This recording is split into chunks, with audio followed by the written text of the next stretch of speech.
인천에 사는 청각장애와 뇌병변 1급 판정을 각기 받은 장애인 부부는 5세 아들을 두고 있습니다. 아이가 어린이집에서 돌아오게 되면 돌봐줄 사람이 없어 난처한 상황입니다.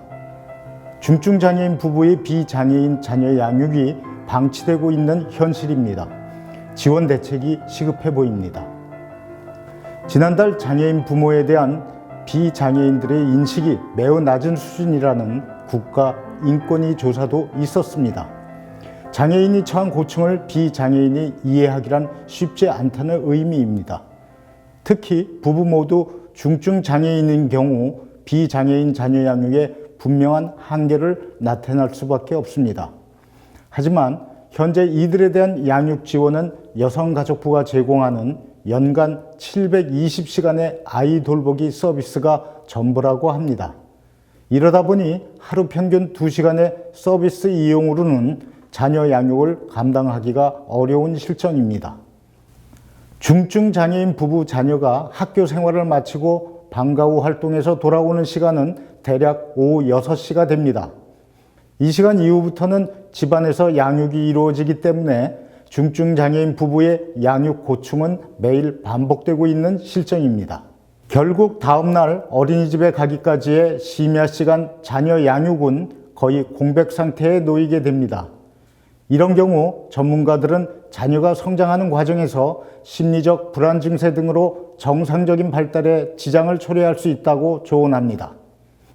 이런 딱한 현실을 파악한 인천장애인차별철폐연대는 인천시의 양육권 보장을 주장하고 나섰습니다. 인천시 장애인복지관은 맞춤형 제도를 마련하겠다고 설명하지만 당장 예산 확보가 어려워 시간이 필요하다는 입장입니다. 중증 장애인 부부의 비장애인 자녀 양육에 있어서 가장 힘든 시기는 자녀가 만 2세 이하일 때라고 합니다. 육아 과정에서 부모가 함께 놀아주지 못하는 것도 가슴 아픈 일이라는 사회조사 결과도 있습니다. 자녀가 성장하는 과정에서 부모와의 상호작용은 장애인과 비장애인을 구분할 수 없는 문제일 것입니다. 중증 장애인 부부는 가정생활에서 가장 힘들고 큰 문제가 자녀 양육이라고 호소하고 있습니다. 장애인 부모가 부모 역할을 잘 감당할 수 있도록 숨겨진 양육 부담 사각지대를 세밀히 찾아내야 합니다. 그리고 시급히 사회적 지원 체계를 실천해야 하겠습니다. 인천일보 TV 논평이었습니다. 사장님이 놀란 이유는 바로 서로 이음 때문. 가맹점에게 0.5% 카드 수수료 지원하고 매출 증대 돕기 때문.